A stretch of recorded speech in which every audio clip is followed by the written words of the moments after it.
about everybody's here now. Okay, you ready to go? Yeah. Okay, I think just about everybody's here now, right? Is anybody who is not in here? Me. You're not here. Yeah, okay. Yeah, come on in, come on. Here's where it's happening. Yeah, Jenny just told me I'm having way too much fun here, but how can I help that? This is a special moment in so many ways, and it's great that the Department of Acoustics has made this keynote possible. Every now and then you have these moments of synchronicity. I was talking to Vic Sparrow. Is Vic here? Yeah, hey. So you remember this? We were talking about the conference, and you said, we'd like to support another keynote. And I said, that'd be great. And you said, do you know who Carla Scaletti is? And I said, do I know who Carla Scaletti is? Everybody in the field of computer music knows who Carla Scaletti is. Carla Scaletti invented the Kima software and the hardware system. Carla Scaletti was at the first ICAD 25 years ago. Carla Scaletti gave us the first definition of sonification. Carla Scaletti was the external reader for my thesis on sonification back in 2000. Carla Scaletti gave the keynote at the Computer Music Conference in 2015, and it was a bang-up job. I was there taking notes the whole time so I could put these little nuggets in my book. Yes, Vic, I know who Carla Scaletti is. Let me contact her. And I did, and she responded right away, and she's been absolutely terrific to work with.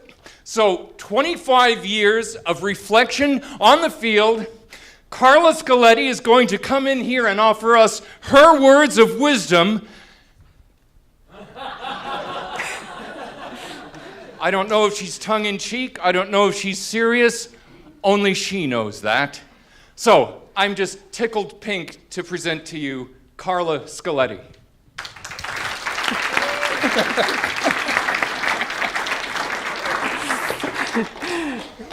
Thank you, Mark Valora, and thanks, Vic Sparrow, and thanks to the graduate program in acoustics at Penn State for inviting me here to reflect on the 25th anniversary of ICAD. So, full disclosure, I do not think that sonification is a joke. In fact, far from it. In fact, I think that sonification is the third leg of human auditory communication, equal in importance to the other ways we have of conveying meaning through sound, speech, and music.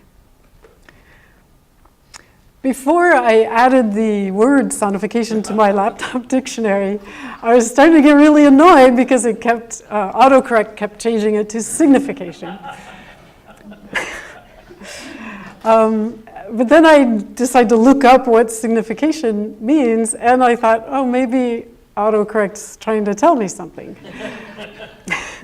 Because sonification actually is an auditory signal that conveys meaning. There's a common misconception that words and words alone can convey meaning. When Steven Pinker writes, even a plot as simple as boy meets girl, boy loses girl cannot be narrated by a sequence of tones, he seems to imply that the only meaningful information is that which can be encoded as the sequences of symbolic phonemes we call speech. But we all know from our everyday experience with graphs that there are also other non-symbolic ways to convey meaning. For example, if we were to take periodic measurements of air pressure at a single point in space and then map those values to the vertical dimension of a 2D graph where the horizontal direction was time, we might end up with a representation of an air pressure wave that looks like this. This is a cross-domain mapping because we have invisible air pressure over here and a vertical dimension of an image over here. And what makes it meaningful is the fact that, to some extent, it's an inference-preserving map. In other words, the reasoning that we do and observations we make with the map also hold true in the original source. Computer scientist Joseph Goguen calls this kind of a map a semiotic morphism. Mapping from one system to another is what Goguen calls design, and its inverse, inferring properties of the source from properties in the target, is what he calls understanding. Goguen defines the quality of the mapping as the extent to which it preserves the most important aspects of the original structure.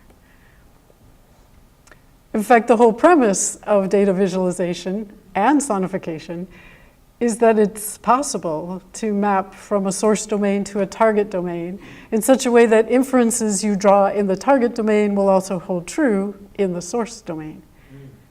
That it's possible to map not just individual points, but relations among points from the source to a target domain. We've been using the word map in the mathematical sense of a function or morphism, but cartographic maps are also maps. Forget the 2D map of the world that you may have had on your elementary school classroom wall.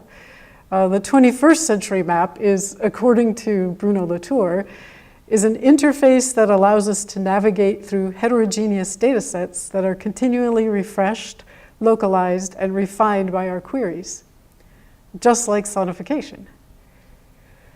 What do we want from a cartographic map? We're not really looking for a painting or a 2D image of the landscape. What we really want is a way to get from here to there. So what we really want is relevant relationships and connections and structures that might facilitate or impede our progress. Likewise, what we want from a data sonification is not entertainment or an acoustical simulacrum of the real world. We're listening for relevant relationships, connections, structures, and patterns. And in a well-designed, inference-preserving sonification, those relationships are also present in the original source of the data. We talk a lot about data, but it's actually not the data that we care about. The data are just a trace left by some dynamic process that we're trying to understand. The process of gathering or generating data is itself a mapping.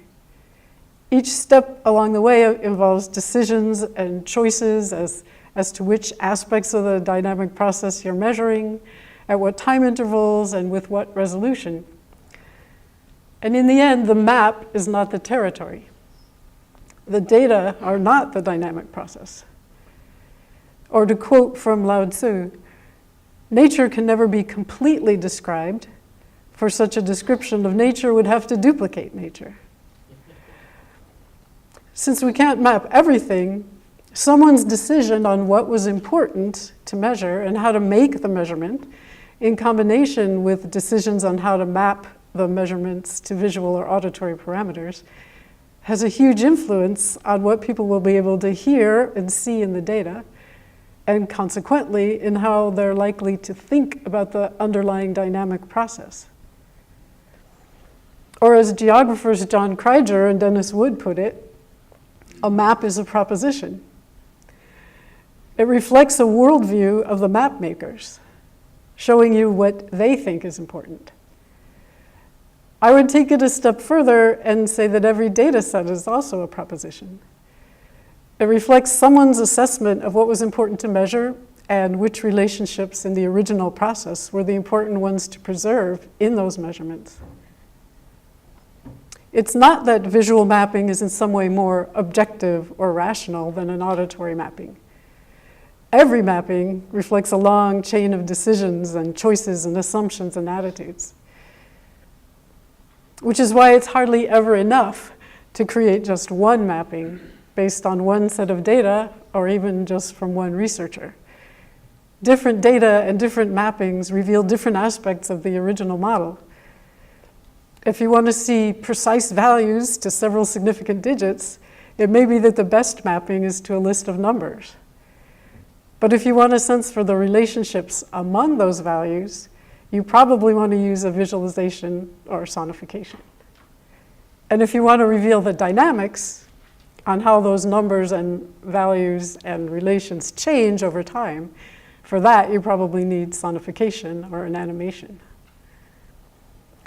That's part of what Alan Craig and I were trying to get across in 1991 with our project using sound to extract meaning from complex data. We took the same data, the same model world, and mapped it to both animation and sound. The idea was that the sonification could give researchers another perspective on the same world, another way to conceptualize the same invisible process,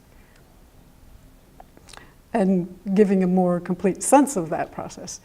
And no surprise, we discovered that not only did the sonifications enhance the visualizations, but the sound mappings were actually more effective at revealing certain aspects of the original models. Bruno Latour argues that one reason the sciences are often able to produce objective knowledge is precisely because a scientific argument is never an isolated mapping between a model and a single representation.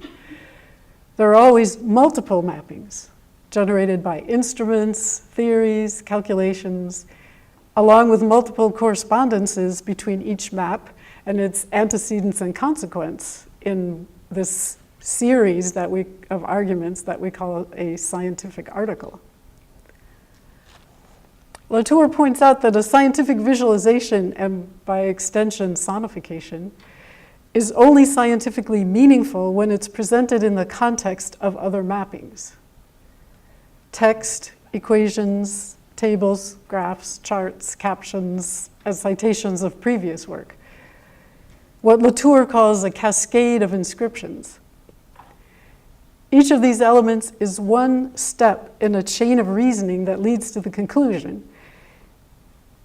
So you can't remove an element without disrupting the argument, and any single element taken out of its context loses much of its scientific meaning.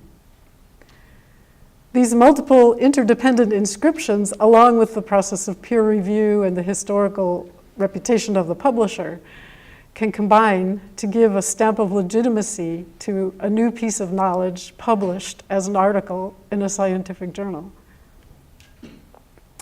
So I think that for this audience, it would be like preaching to the choir to say that sonification, this concept of a cross-domain, inference-preserving auditory mapping used as part of a cascade of scientific inscriptions, is a seriously powerful tool for discovering, understanding, and conveying knowledge through sound. That's why I was kind of baffled as to why sonification was the target of CERN's annual April Fool's prank last year. Scientists at the LHC have been transforming data from the smallest particles into sound. They have made a sensational discovery, giving new insights into the fabric of space and time. They compared the sound of background events with those from the Higgs boson. And, as they obtained more and more data, it became clear that the Higgs boson sonification contains Beethoven's Fifth Symphony.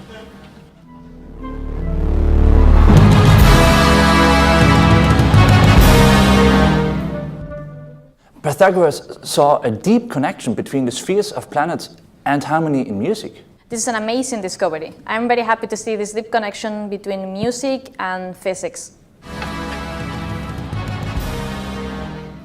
Maybe this is the way to finally study the tiny vibrations that could allow us to study string theory at the LHC.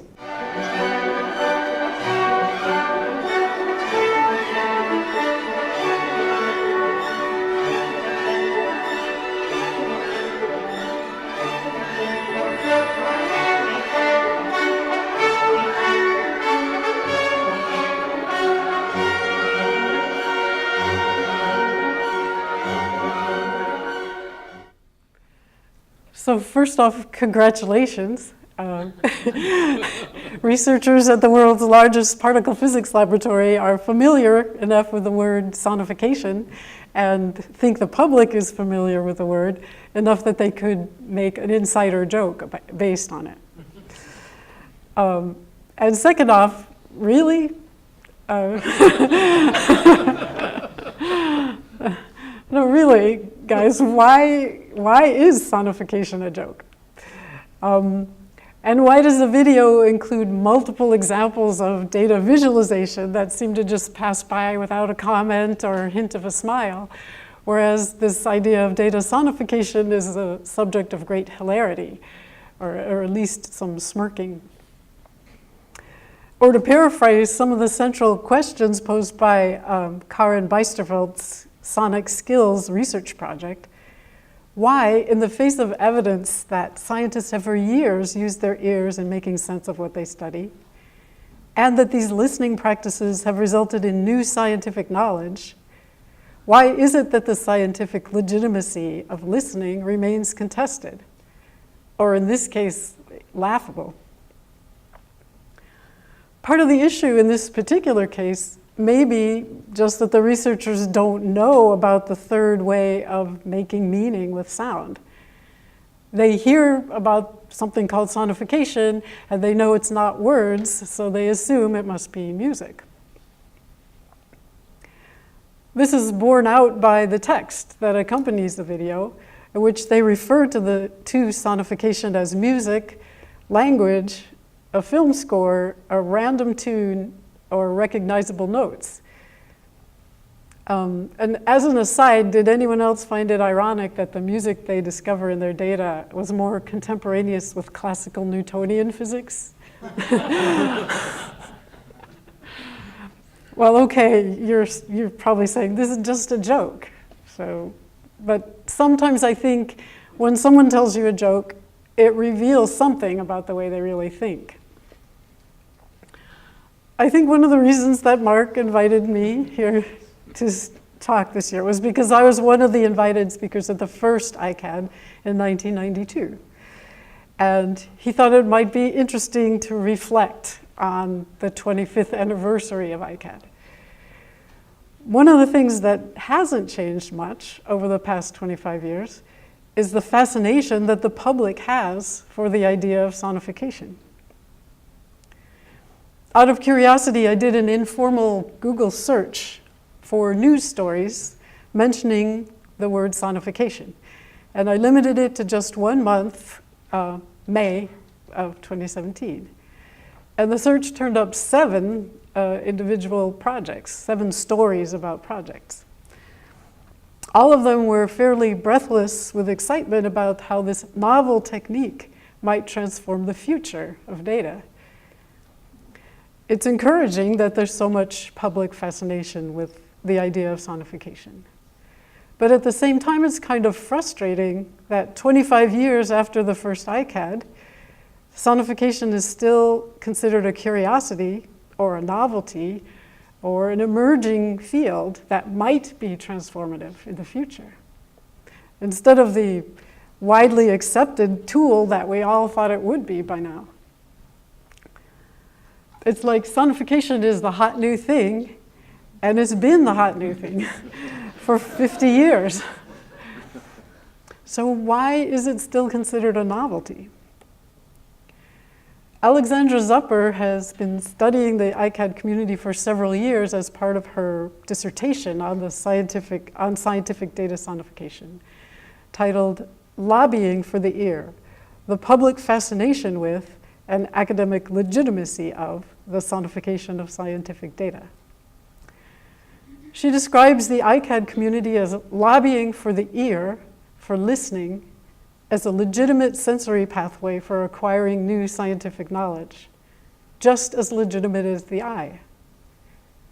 At the same time, she observes that ICAD is an interdisciplinary community engaged in an ongoing struggle for the scientific acceptance of sonification.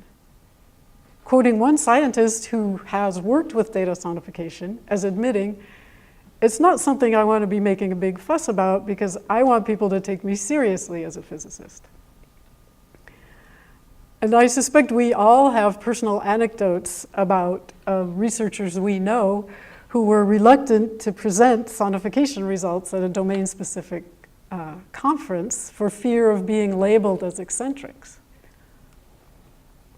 Zupper tries to analyze why it is that the public has a fascination with sonification and why this isn't translated into a wider acceptance as a legitimate tool by domain scientists.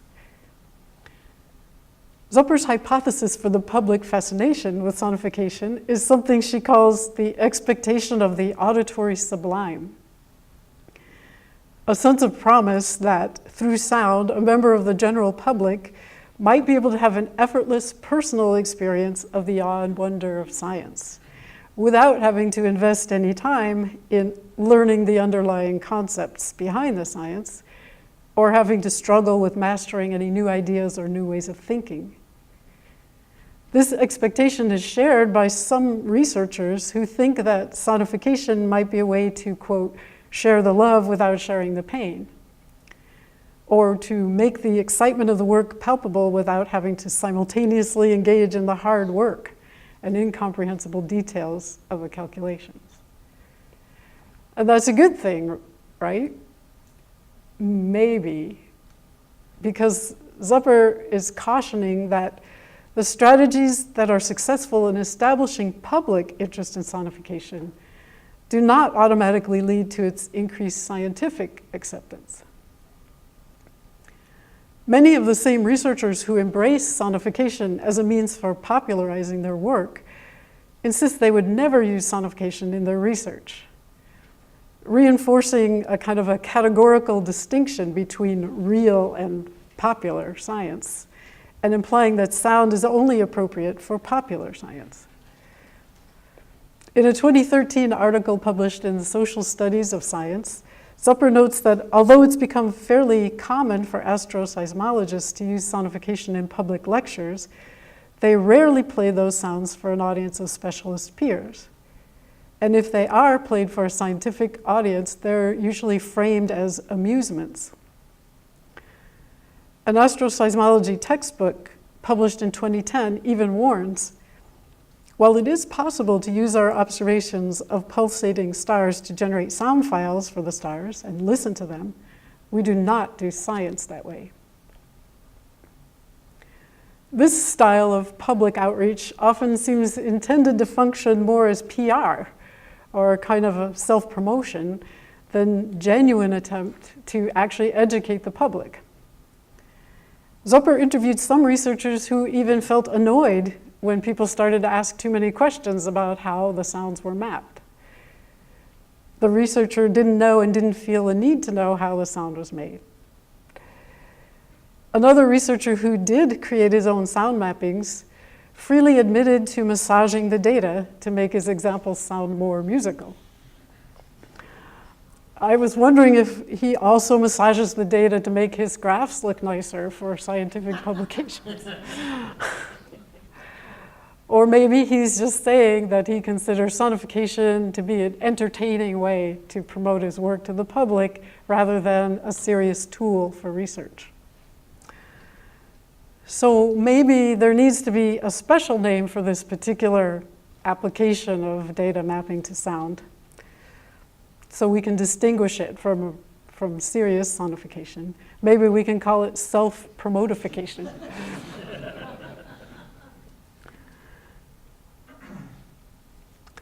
In her analysis of the public discourse on sonification, Zupper noticed that for some reason, sound is believed to be an immersive and emotional medium, in contrast to the supposedly more detached sense of vision.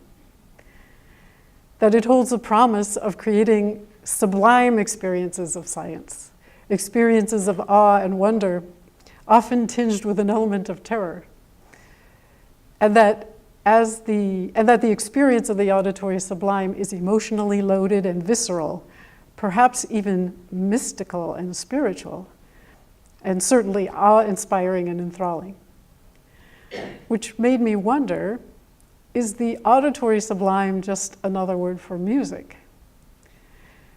It seems to describe the popular experience of music, which is not necessarily through attentive or analytical listening, but more as a visceral, emotional, mystical, or spiritual, awe-inducing, enthralling experience.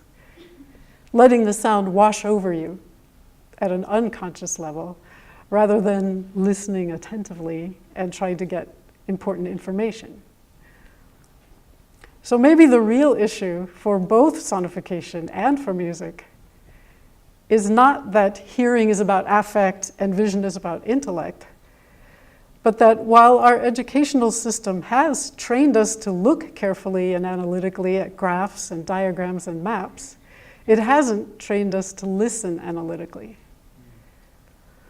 We were probably told, listen while the teacher's talking, but most people haven't been trained to derive vital or practical information by listening attentively to other kinds of complex auditory signals. Unless you were really lucky, like most of us were in this room, because I'm guessing we wouldn't even be here if we didn't already know that non-speech audio signals can convey information. So the solution may be to put more emphasis on the ear in learning, which also happens to be the theme of this year's ICAD, sound in learning. Both in the sense of using sound to facilitate learning and in learning how to listen to sound in an attentive way, learning how to extract useful information from audio signals. Last year, Anna Harris and Eleanor Flynn did a study where they interviewed medical students and their professors to ask about their experience of learning to use a stethoscope in cardiovascular and respiratory exams. Many of the students reported that it was a difficult and intimidating skill to learn, but it turned out not everyone found the process difficult. It turned out that medical students who had studied music found it easier to identify the sounds and describe the sounds associated with certain conditions. As one student put it, at the start you can't really hear anything. I didn't know what I was hearing or what I was supposed to be listening for.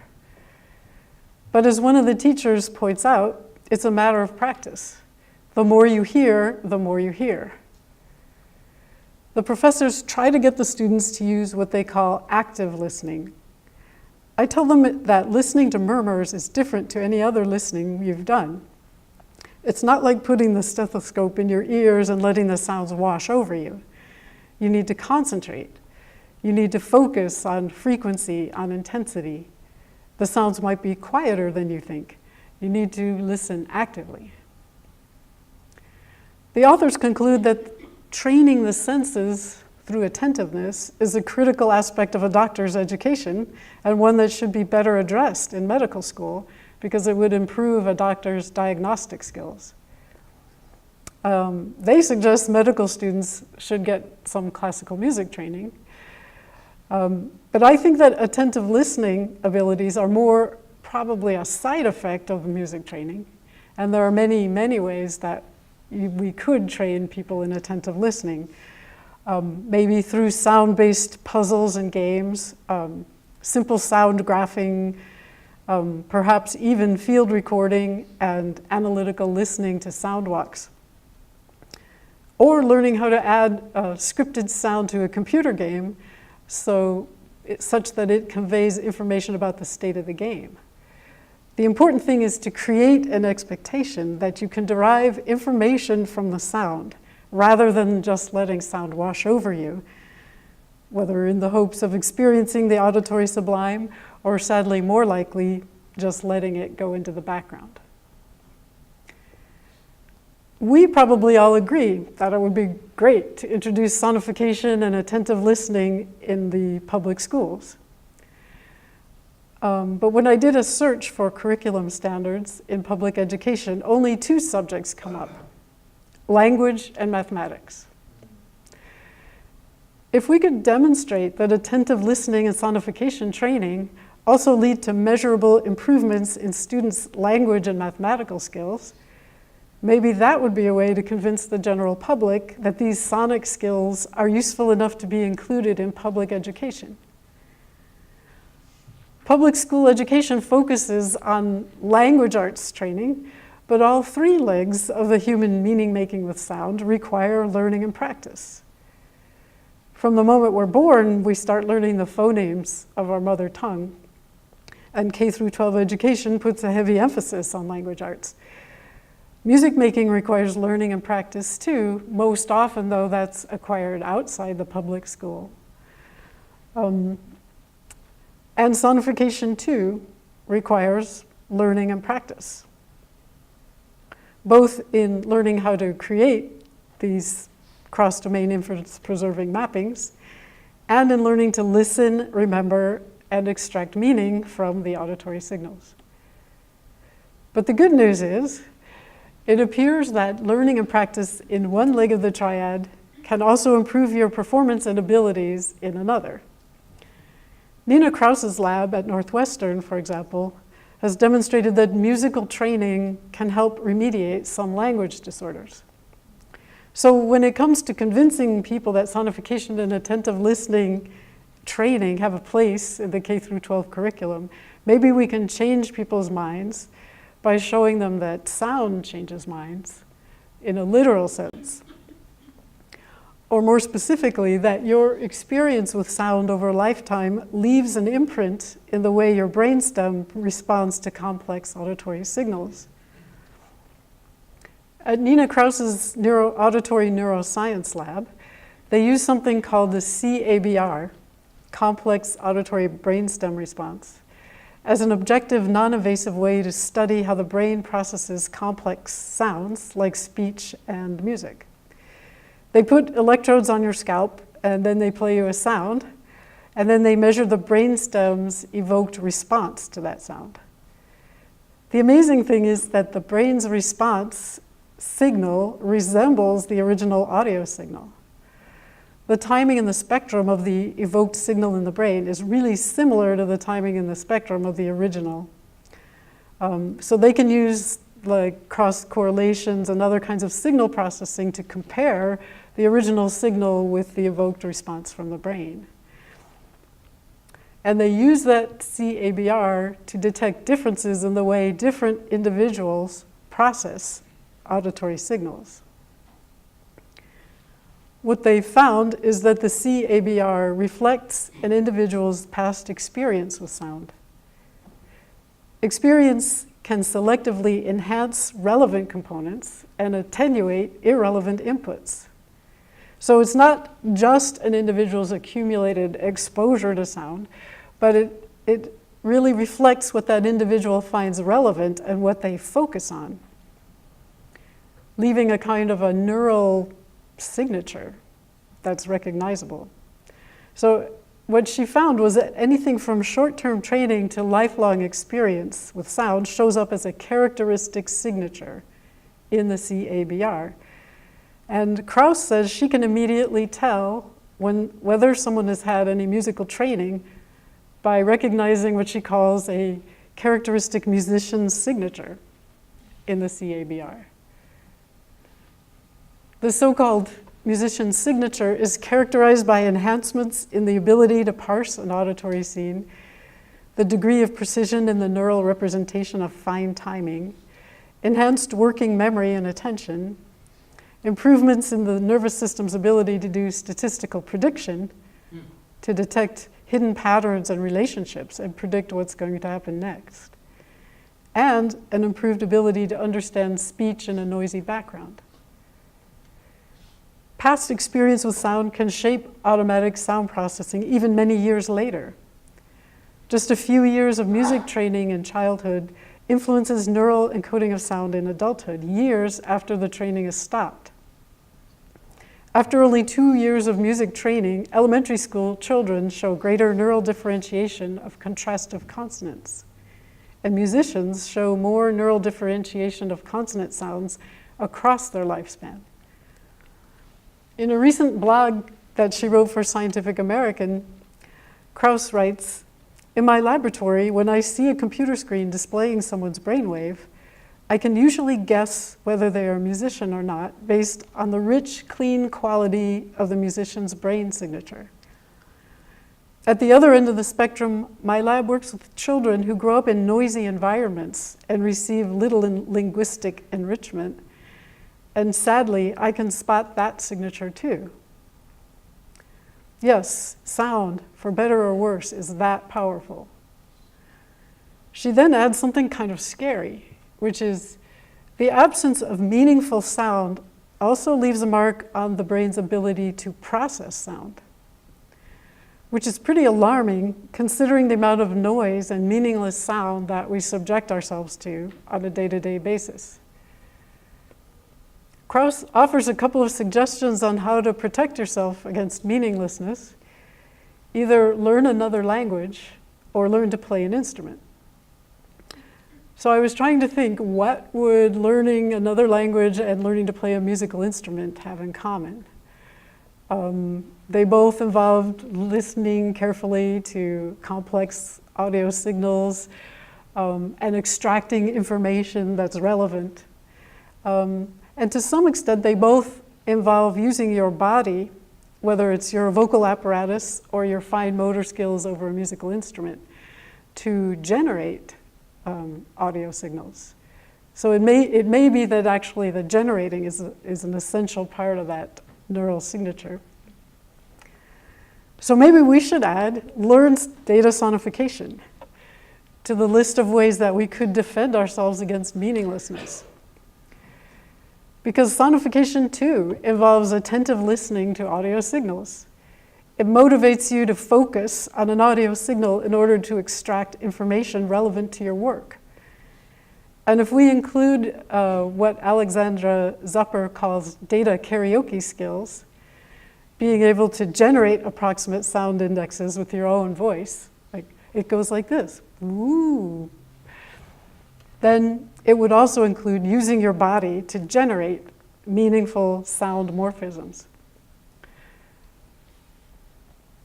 When you think about it in those terms, that lack of attention to sound can actually diminish the brain's ability to perceive and interpret complex sounds. It actually becomes rather urgent that we start teaching attentive listening in the schools. So we may have the argument we were looking for, because Krauss's research suggests that training in one kind of complex auditory signal processing, music, can translate to improved skills in another kind of complex auditory signal processing, language. Researchers from her lab have even done music-based interventions in the Chicago public schools and have shown that they are able to improve the skills of children with language disorders. We could argue that for all the same reasons, learning attentive listening and data sonification in school might help enhance kids' language and reading ability. Now, what about the more obvious application of data sonification in learning mathematics? Data representation and interpretation are already a central part of the public school mathematics curriculum, starting as early as kindergarten. And at every step, there are some kind of obvious places where developing sonification skills alongside the traditional graphing and charting skills could be inserted. For example, in the Illinois Common Core State Standards for Mathematics, each kindergarten student is expected to learn to describe and compare measurable attributes, classify objects, and count the number of objects in each category. By first grade, they generate data sets by using rulers to measure things, and then they learn to organize, represent, and interpret data in up to 3 categories. By second grade, they're drawing bar graphs and number lines, and by third grade, they're expected to be able to, quote, show the data by making a line plot. When I saw just how early we get introduced to the concepts of visual data mapping, it made me realize something. It's not that visual mappings are innate or universal. It's just that we learn the conventions of visual graphs at such a young age that we no longer remember having to figure it out the first time.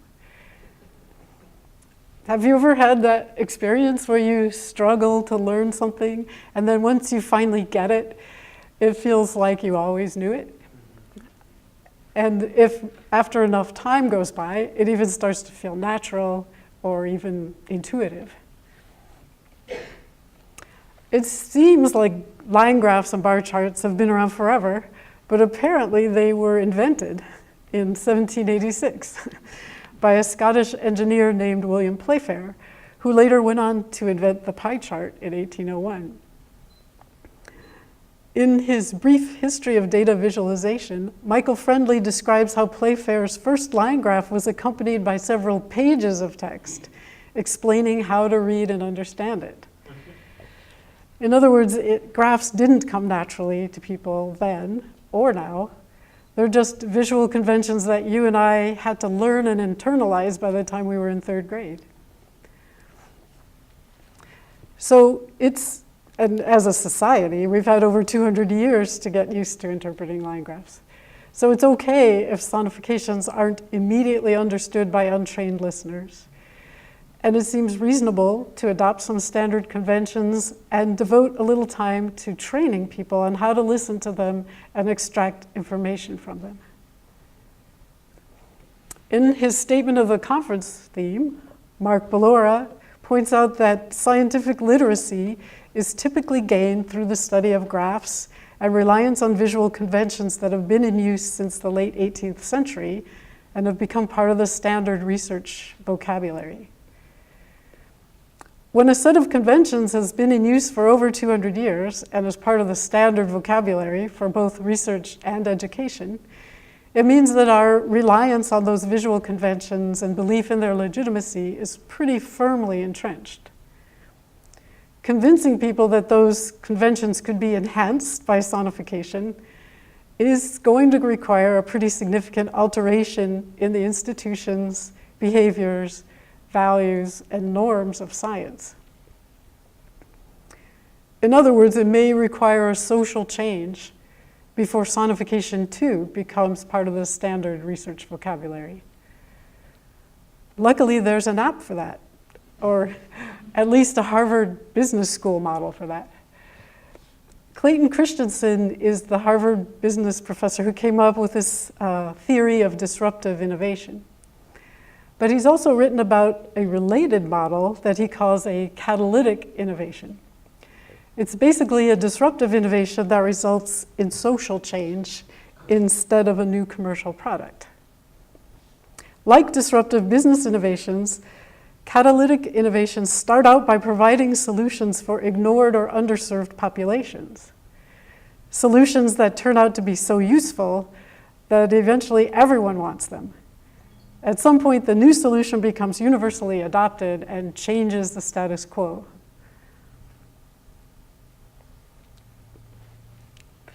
So, could it be that the use of sound in STEM education for visually impaired students is the catalytic innovation that will eventually result in the ubiquitous use of sonification for all students?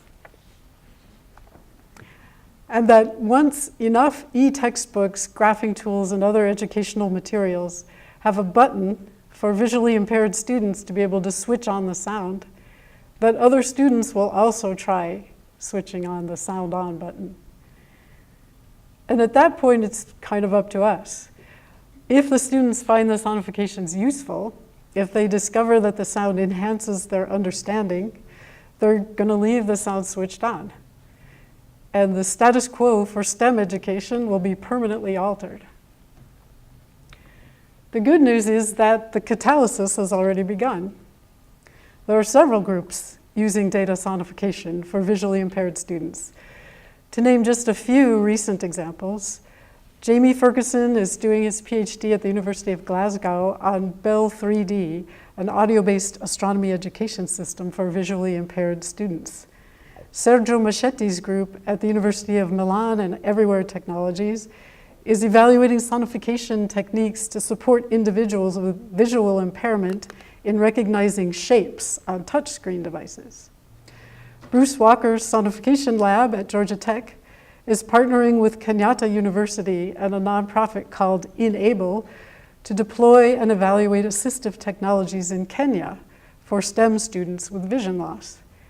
Orly Lahav's group at Tel Aviv University is evaluating the effectiveness of their L2C software for sonifying complex dynamical systems in order to give blind students access to the content of the science curriculum.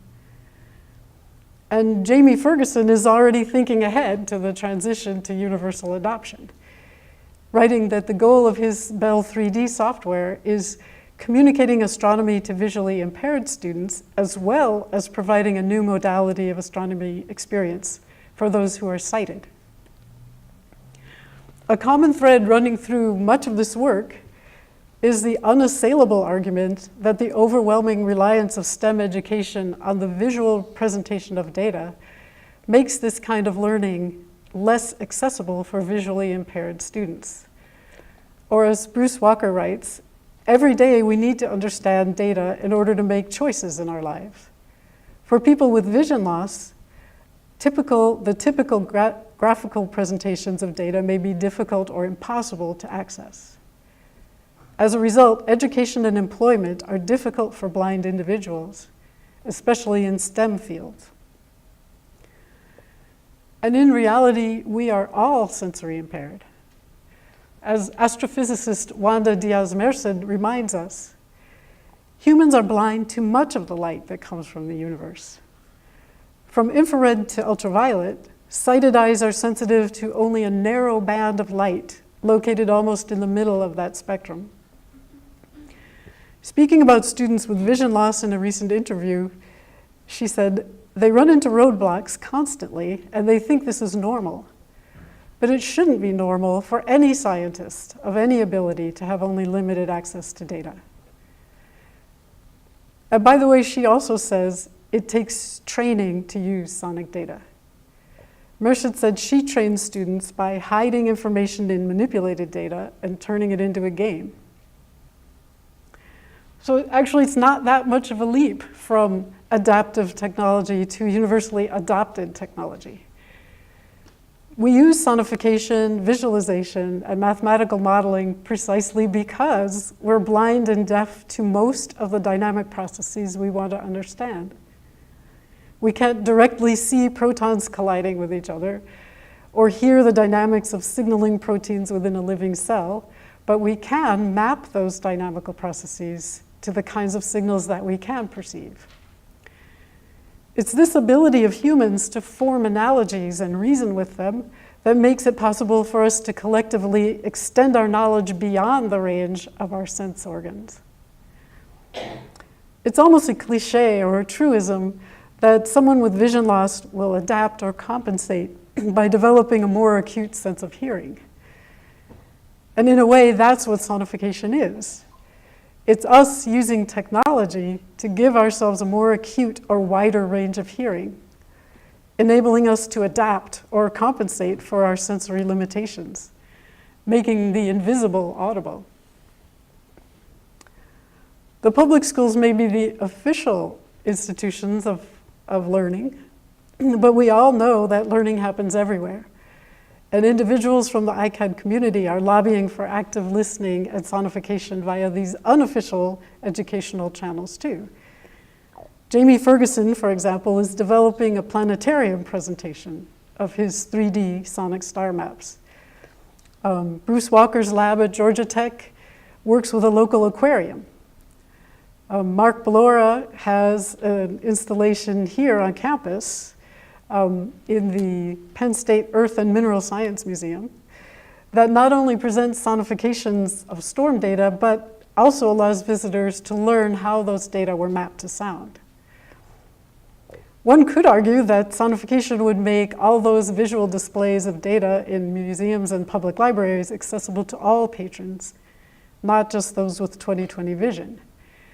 And these could be examples of using sound to convey actual information and content, and not just as a feel-good, ain't science awesome experience. Another way to change hearts and minds is through radio, TV, film, and games.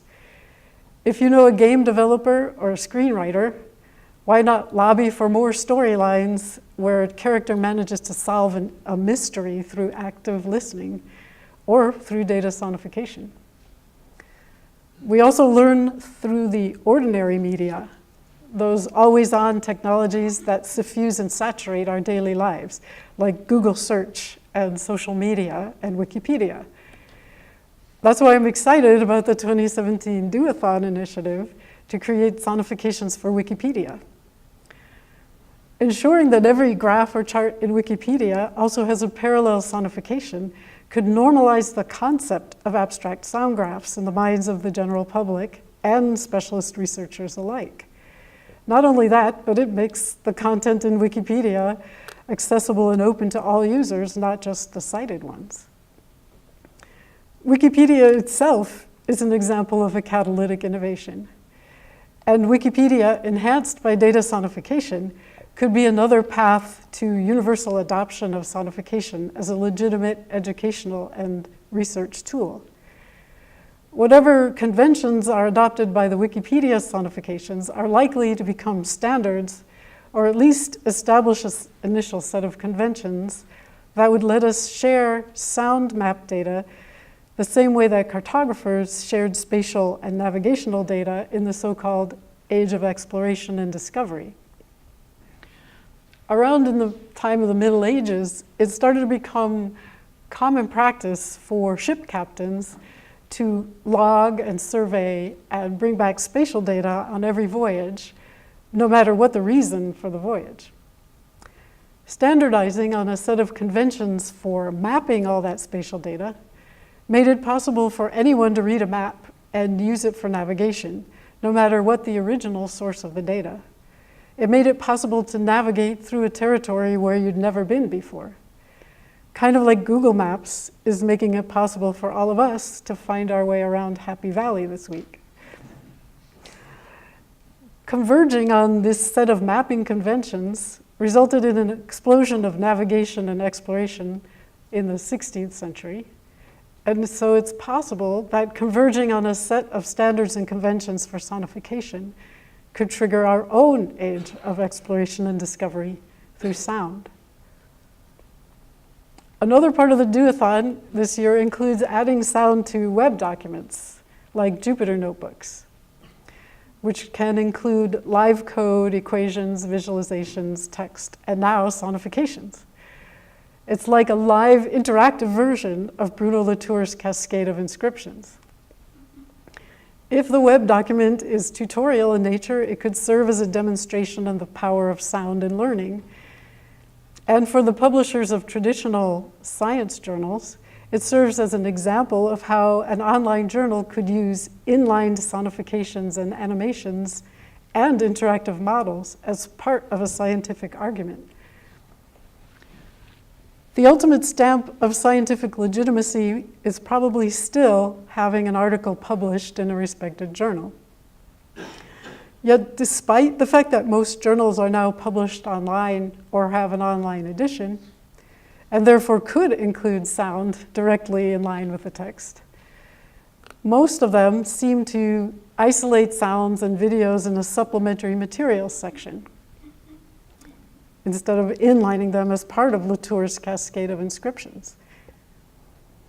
I think the reason Latour calls graphs and equations and inscriptions is to emphasize that they too are forms of writing, like text, because he knows that being an author conveys authority and legitimacy. Maybe it's time to acknowledge that one can author a graph, a piece of software, and a sonification, just as one can author a written text. When sonifications are included in line as one more logical step in a multi-step scientific argument, they'll acquire a greater level of scientific meaning and legitimacy, on a par with that of the surrounding text, tables, equations, and graphs. In a web publication, you actually can inline sonifications and animations, and as the Jupyter notebooks make clear, you can do more than that. You can also make the steps of the argument interactive. Alan McGeechan is a professor of geography and director of the GeoVista Center here at Penn State. He's interested in visual analytics, the science of analytical reasoning facilitated by interactive visual interfaces. In particular, what he calls information foraging and sense-making with heterogeneous data. Professor McGeechan came up with something he calls the cartography cube, and I've redrawn a blue version of it here. and I called it the sonification cube. It's an analytical reasoning space defined by the dimensions private to public, vertical, known to unknown, left to right, and the degree of interactivity from high to low on the z-axis. So, for example, a researcher might start out in the lower right front corner of the cube, working alone and interactively exploring, trying out lots of variations in order to reveal unknowns. Basically, using sonification to forage in an unknown territory for understanding and information. If at some point the researcher discovers something, some new information, or just gains some additional insight, that finding might be published in an online journal, becoming more public and less interactive. At that point, the researcher is moved to the upper left back corner of the cube, using sound to communicate a known piece of information to a wider public. But at some point, online journals and web publications could even let us operate kind of in the middle of that cube by letting the readers of a scientific article have access to the data and interactively trying out their own mappings. In 1992, it was kind of a big deal for Addison Wesley to include an audio CD with the proceedings of the first ICAD. But in practice, having to take the CD out of its sleeve and put it in a computer that doesn't have a CD slot anymore and cue it up to match where you're reading is really, really awkward. It's not like having the sonic inscription just in line with the text exactly where it should be as part of this argument supported by the equations and the graphs. I remember a particular day in 1993, the year after the first ICAD. My friend Dan Brady came up to me and said, "Hey, you should come over and see this thing that Mark Andreessen's working on. It's this kind of a multimedia hypertext way of accessing the thing that Tim Berners-Lee has at CERN." So it turned out that Dan was describing Mosaic, or Netscape as it was later known, the first web browser. So it's kind of hard to even picture that now, but in 1992, at the time of the first ICAD, we didn't yet have a way to browse the web, let alone play sounds in a web browser. It wasn't until 1996 that we could use Google to search the web, and 5 years after that we could look things up in Wikipedia. And it's only been within the last 5 years that a Kickstarter campaign for Oculus Rift started to make the idea of interactive virtual environments seem attainable to more than just a handful of research centers. So many pieces are in place now. And all of these things are about to come together. It's an amazing moment for sonification. For 25 years, the ICAD community has been successfully lobbying for the ear, advocating for the auditory as a legitimate pathway for the acquisition of knowledge. Now, due to the convergence of the technological infrastructure, like the web and e-publishing, and the catalytic innovation of sonification in STEM education, and the persistent, unrelenting advocacy on the part of the ICAD community, sonification is just on the verge of taking off and taking hold in a more widespread, scientifically legitimate and permanent way. It's also a somewhat treacherous moment for sonification. It's like we're at an unstable fixed point where the slightest breath could nudge us one way or another. Are we going to tip forward toward overwhelming ubiquity and widespread legitimacy, or will we be stuck forever in the well of fascinating novelty as the promising new thing for the next 25 years?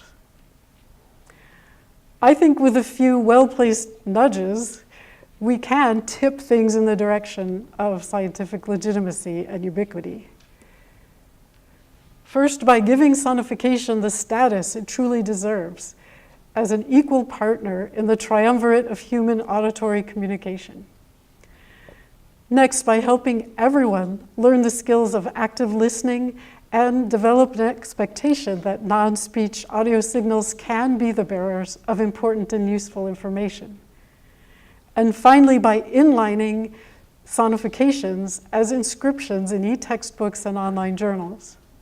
So sonifications can function as full-fledged steps in a multi-step scientific argument. Once we've introduced sonic mappings into kindergarten and first grade, that's when we'll be raising the first generation of researchers who use sonification the same way they use charts and visual graphs. Effortlessly, transparently, unselfconsciously, without questioning the legitimacy of hearing or expecting a mystical sublime experience every time they use sound as a tool for understanding. The sublime experience and sense of wonder comes from getting a sense of the processes underlying life and the universe. It doesn't matter whether that sense is vision or hearing. And as that generation reaches maturity, it's going to start shifting the way we think about science and mathematics and the universe.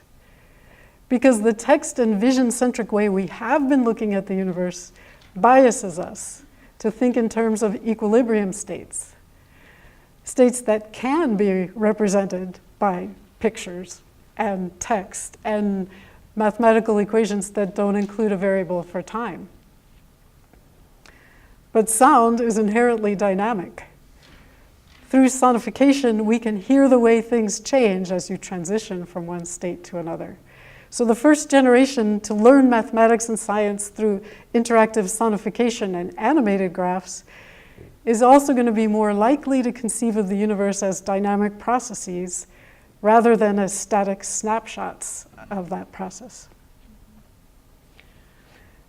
If we can manage to nudge things forward off of that unstable fixed point, then the next 25 years will be the era when sonification crosses over from its status as fascinating novelty to a universally utilized, legitimate tool for exploring, conveying, and yes, for discovering new knowledge and new ways of thinking through sound. That's the end of my slides, but I'm already looking forward to the 50th anniversary of ICAD because I think the next 25 years are going to be the defining moment for sonification.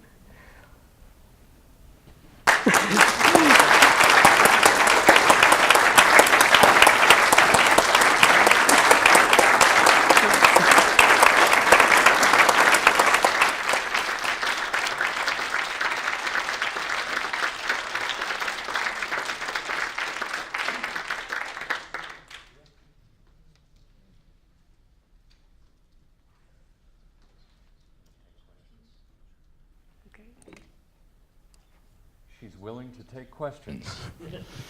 However, because this is being webcast, we need to enforce that you use this when you ask her, because otherwise it's going to be lost to everybody out there in cyberland. While I pass the microphone around, I'll just say, Carla, Conferences and Institutes was so happy to have you here that they've given you this special Penn State gift. Thank you. For you, hopefully, to enjoy with a sense other than your ears. Is it a lion? Not far from it.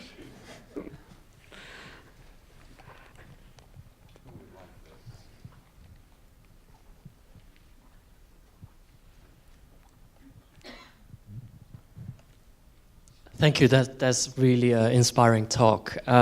I have, I think, more of two comments on this. Is that first of all, I really strongly agree with your three little nudges, and especially on the third point.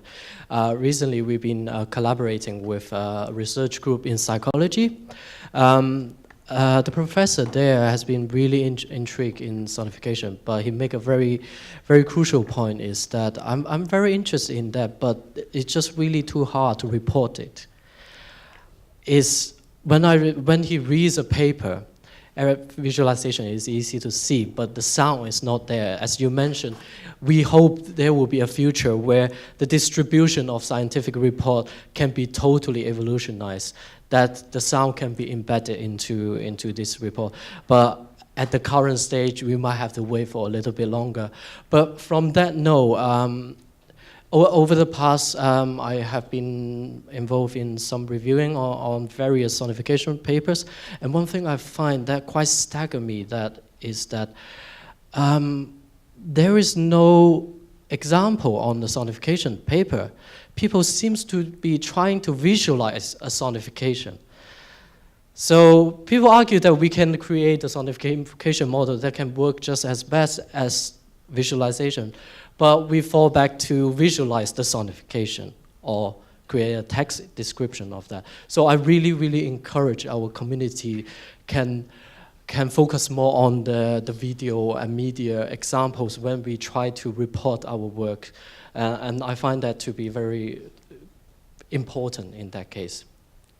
And second part is a little bit of advertisement. When you mentioned about the Jupiter incorporate with sonification, that really make me really happy, because at Bielefeld University, my supervisor Thomas Herman has been working on exactly that. We are working on the Python library, which we hope to create this sound button function for Matplotlib that can eventually create a parallel display for both visualization and sonification. And to that note, I think it's really important to create a community of that. It's not just a research of a student, master student or PhD student working on this library, but maybe our colleagues can evolve to work on more function to really expand the modules. If someone wants to become involved, can they send you email? That's the advertisement. So if someone wants to be involved on this Python project, I really encourage you to get in touch with us. Yeah. What's your email address? Maybe we can just search for Thomas Herman on the Bielefeld University, and all the contact information will be there, and we can just get in touch with Python. So Python project. Yeah.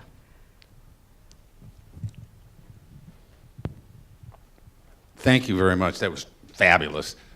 Two small comments. One, is there any opportunity to talk not simply about data sonification, but information sonification or knowledge sonification? And I think your point is extremely well taken about textbooks especially in the K-12 system, where obviously there are illustrations that are not simply graphs. That's why I say information sonification, perhaps. Second thing is,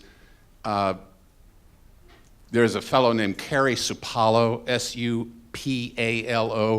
who has for years led, it's called the Island Conference, which he's a blind person, and it's very much about STEM education for blind people. He now works for ETS, the Educational Testing Service in Princeton, which could be a driver for this process, and he's very interested in finding ways for sonification of some sort to be available for the SATs, wow. Which the ETS runs. So, I mean, if people want to contact Cary Supalo, S-U-P-A-L-O, at Educational Testing Service, this may open some doors.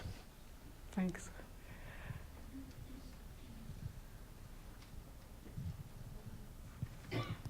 Thank you so much. That was such a beautiful vision, not only of sonification, but of learning in the future. I'm really inspired by that, so thank you. I think you brought up a really interesting, perplexing question in brain research and music, and that's of perception versus production. Is it a matter of just experiencing the music, or of making the music, of doing that kinesthetic feeling of singing or playing the instrument? And so when I think about your vision for younger children using sonification in the classroom, if it's not a matter of just perceiving, but of actually producing, of doing sonification, how will that happen for those young children at that very volatile age when they're learning the graphing? Well, I think that data karaoke idea could be done by very young children. I think maybe we do that naturally. Whoop, you know, I'm also doing the gesture with it, but yeah, I think probably using the voice is the way to do it, because that's just built in. You don't need you don't have the problem with the special flutophone instruments that we had in Illinois. Yeah, I think the voice.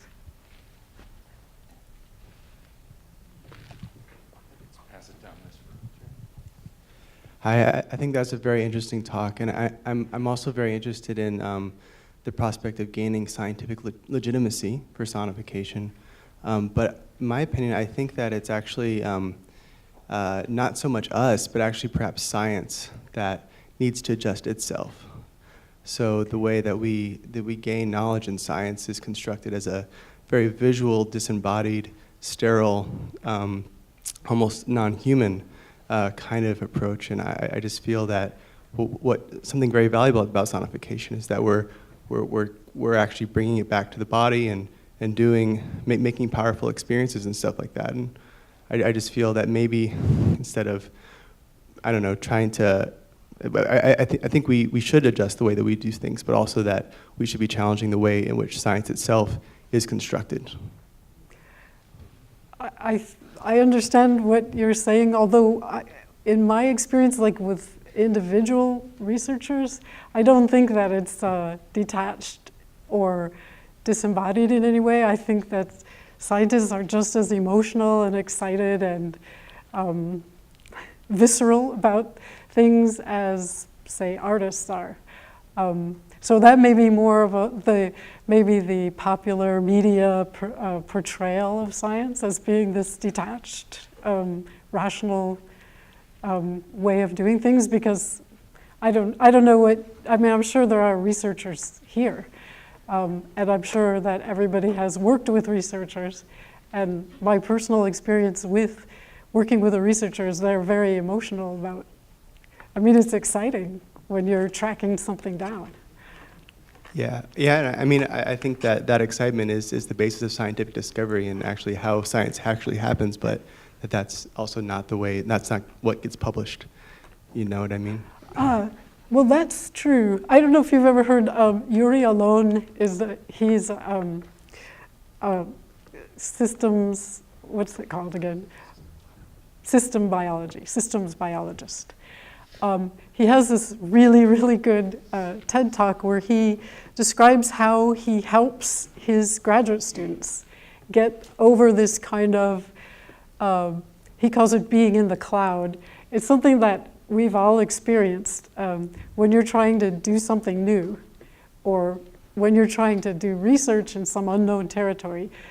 Like virtually everyone gets to some point where they have a kind of this crisis where you think, oh, I'm not good enough because I don't see the answer right away. Because when you read a paper, it sounds as if, oh, I started here at A and I ended up at B. Like there's just this straight line. And he says, in fact, what really happens is you start off at A and then you get into this unknown territory and you're lost, and you either give up or maybe you just try something, you try something else, you try something else, you try something else, and then you're at C, right? You end up totally in a different place than you thought you would. And so he actually recognized that, and he works with students in his lab. If they get into that state, he uses techniques that he learned from comedy improv, where he does this game called What If, where and then, just leads people to think about, well, what if this, and then this, and then at each point you don't ever say, no, that's not possible. You just keep going, you keep going and keep going, and then that helps the students get out of that territory, which I think is what you're talking about. Like when you read a paper, it sounds like they knew how it was going to end when they started writing the beginning. And in reality, it's not like that. You don't know how it's going to end or if it's going to end. There may not be an answer. So it's pretty humbling to try to do something new. And I think that's what you've put your finger on. Thank you. That was a fantastic talk. I just wanted to talk about, you were saying about the importance of active listening and the effect it has, and I am focused on kind of the games area and the games research area, where a lot of sounds in games can actually be focused on background processing, that you aren't necessarily listening for the sound, but you're reacting to the sounds in the background. Does that have a similar effect, do you know, for kind of the improvements that working with active listening from a young age, is that kind of similar with background processing of the same kind of information, or? I think you should contact Nina Kraus and ask her to try it, because it seems to me that it would, that it's meaningful information and you are attending to it because you want to win the game. So I think you should ask her to try it.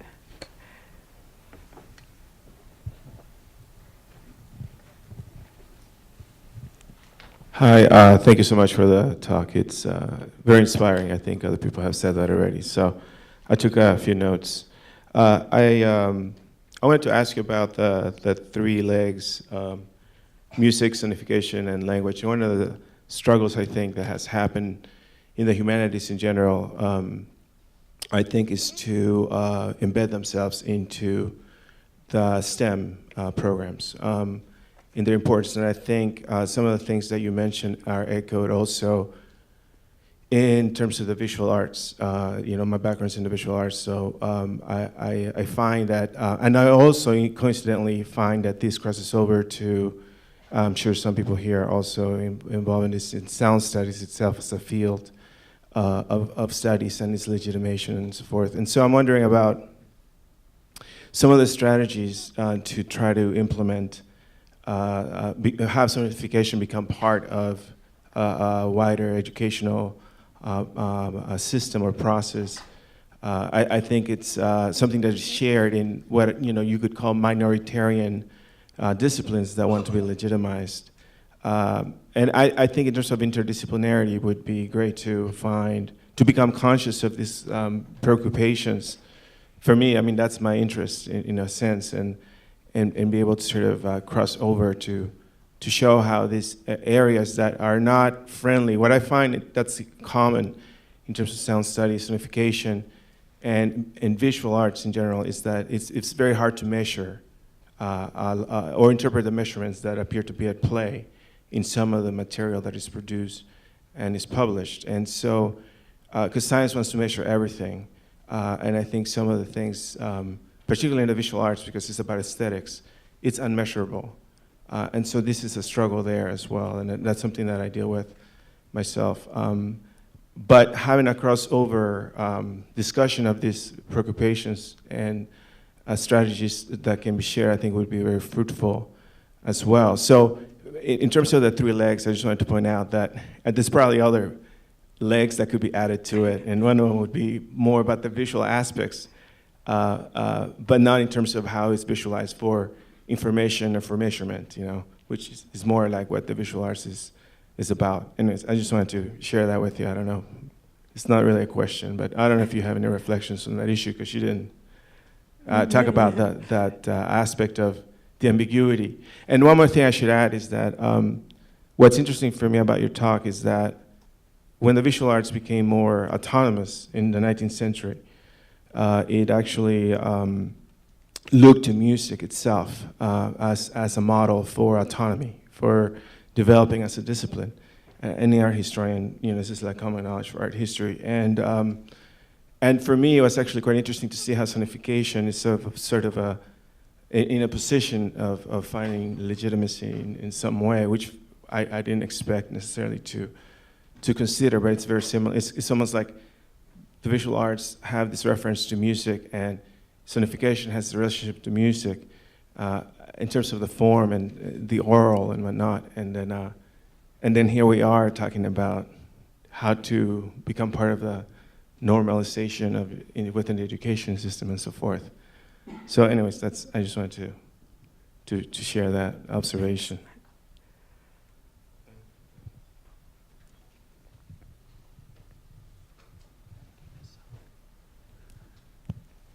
Thank you for the talk. My question is, what can we do as actuals, the people designing the sonifications, authoring papers, and presenting them to the public? what can we do to separate the scientific data exploration and representation side of sonification from, I love the term that you made up, the self-promotionification, without starting like a kind of self-destructive witch hunt in our kind of community? How do we, separate those two, make line, how do we legitimize it as, the graphs community did? I think it might be helpful for all of those activities just to be very careful with the naming conventions that we use. I'm a composer and I use data in my compositions, but I call it music. I don't call my music sonification. I try to keep that as a separate activity.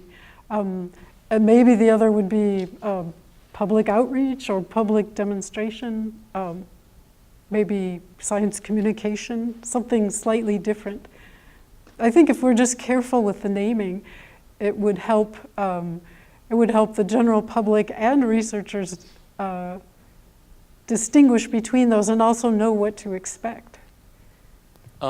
What happens when the message of describing the data is no longer in our hands? Like a lot of the times when we ever read about sonification, it's because some non-sonification reporter decides to write a story on it, and then you get sensational headlines of like, this is the sound of Jupiter, and 90% of the audience that listens to it doesn't get it. They misinterpret what they think or they're trying to represent, or what can we do then, or is it out of our hands? No, you're right. A lot of language just gets away from you, and it's whatever people start using.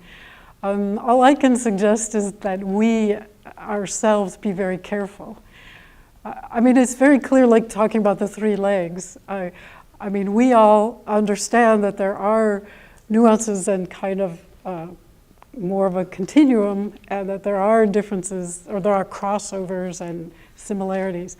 But I think that we don't have the luxury of being nuanced at this point in our history. I think we have to just make some clear definitions, at least among ourselves, so that people aren't listening to sonification and expecting this auditory sublime experience, and also that they're not listening to music and expecting that they're going to understand the Higgs boson by listening. So it goes both ways, that just setting up the right expectation in the listener. Thank you very much. Thanks.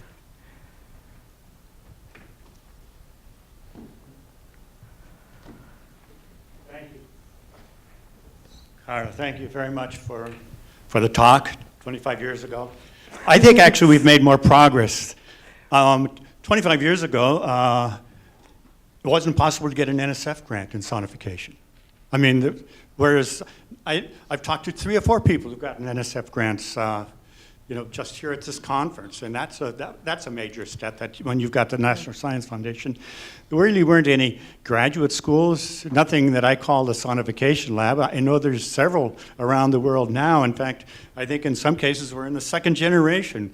We've got graduates of those sonification labs that have moved on to universities, and now they're producing other students. So I think we've made more progress. I'm pretty optimistic. Another example is that at an ICAD in Atlanta, there was a guy who attended. He was interested in earthquakes. And at the first ICAD, we just heard a few earthquake sounds, but this guy now is sonifying earthquakes, sounds going all across the globe on a regular basis at the Hayden Planetarium, New York City. So that's another example, I think, of how sonification. So I appreciate the call to arms in the next 25 years, but I think we ought to take a look at the its successes. And one last point. I think in order to encourage attentive listening, I think we need to get a little bit better examples of sound demonstrations down at the elementary level. I don't even know if they have tuning forks in the sound labs in elementary anymore, because I've shown them, and some of the younger kids don't have that. And there's a lot of excellent sound demonstrations that just haven't made it into the education system. The Acoustical Society of America has produced several. There was a guy he went out and recorded engine sounds that, to try to train expert mechanics. And I've tried, and he carefully made these sounds so that he knew that the defect that was in the sound, that you could hear in the sound, was actually in the engine. And they've disappeared. They're not available anymore. So if we had, I think, some impressive capturing demonstrations, maybe that would get into the elementary school science project. So 2 points. Thank you so much for the talk. Thanks, and I didn't mean to minimize the progress. I didn't mean to imply that at all, that there hasn't been progress. Thanks. I've been thinking about what you said about, is sonification a joke? And I think about data karaoke and how easy that is to do for kids. Boop, boop, and these are kind of funny sounds. And so maybe sonification can be a joke in a good way. And that can be a way to get people excited about it. Maybe it can be a game, not Yes. a joke, but a game. Yeah. I'm thinking about the LIGO black hole detection of gravity waves, which was not the auditory sublime at all. It's like, boop. And that's very interesting, I think. And maybe we can use this, and we can use this idea of almost comedy, or it can be fun. That's it. Fun is good. Anybody else?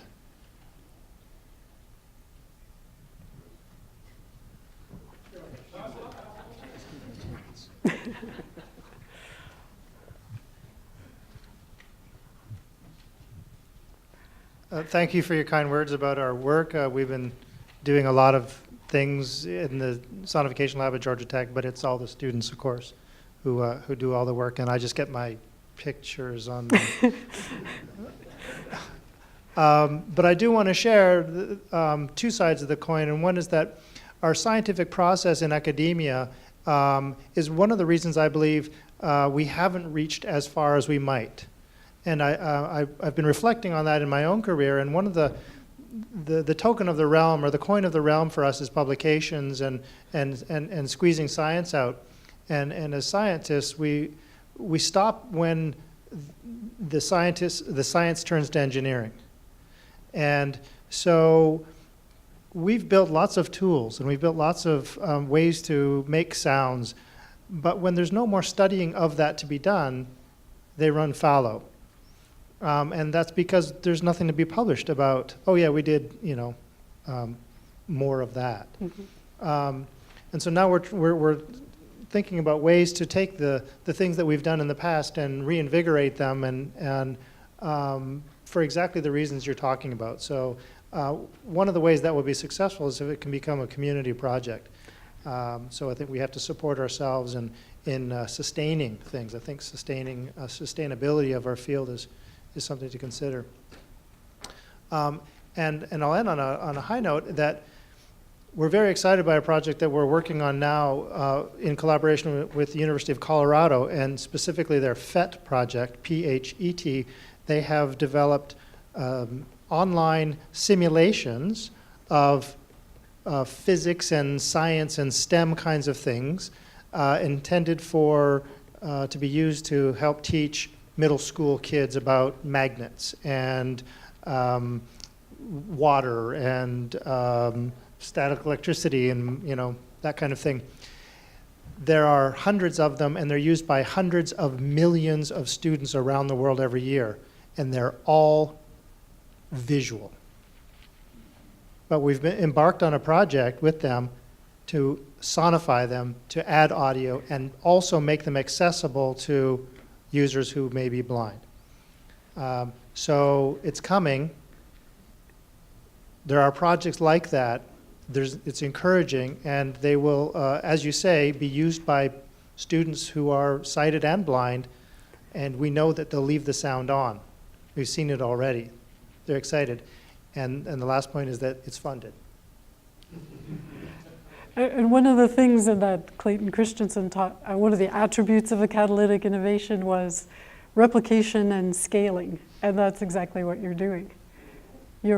You've done smaller scale proofs of concept, but now putting it in the hands of hundreds of millions of students is testing it is replicating it and scaling it to a much larger scale. And that's one of the things he says is characteristics, so it might be a catalytic innovation.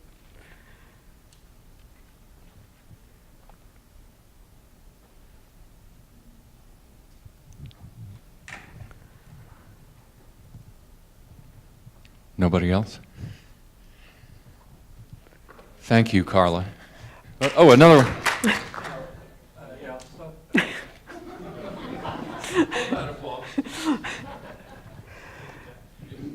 Thanks for the talk. I was just interested in how we might introduce sonification to as part of curriculum for children, and what your thoughts might be on that, because it seemed suddenly I saw this opening where you might do a module on sonification or something. Yeah, I think there are a lot of opportunity. I mean, there are a lot of places where you think, yeah, it could go there, it could go there, it could go there. I don't know how the public school curricula gets set. At least in the US, I think it's on a state-by-state basis. So I think if all of you happen to know someone who's on the board or whoever makes those decisions, it would be maybe one thing to do is just lobby them and just convince them that it actually has this crossover effect on reading ability and mathematical ability. If I may, the K-12 curricula in all of the states in America, as you point out, it's run by local state boards of education, but they are working with the materials that the 4 or 5 largest textbook publishers give them. And I hesitate to say that, you know, it's a monopoly, but there is I mean, if we could talk to McGraw-Hill and, you know, and one company out of the 4 or 5 big publishers decided to do what you're suggesting and sonify a standard, you know, 7th grade earth science textbook, that would, you know, that would free the logjam, so to speak. But it's definitely a matter of getting to the publishers rather than, you know, the local school board in Indianapolis, Indiana saying we need sonification. At least in my opinion. Does anyone know a publisher of textbooks? You do, perfect. Okay, now I think we can thank Carla. I think that was fantastic.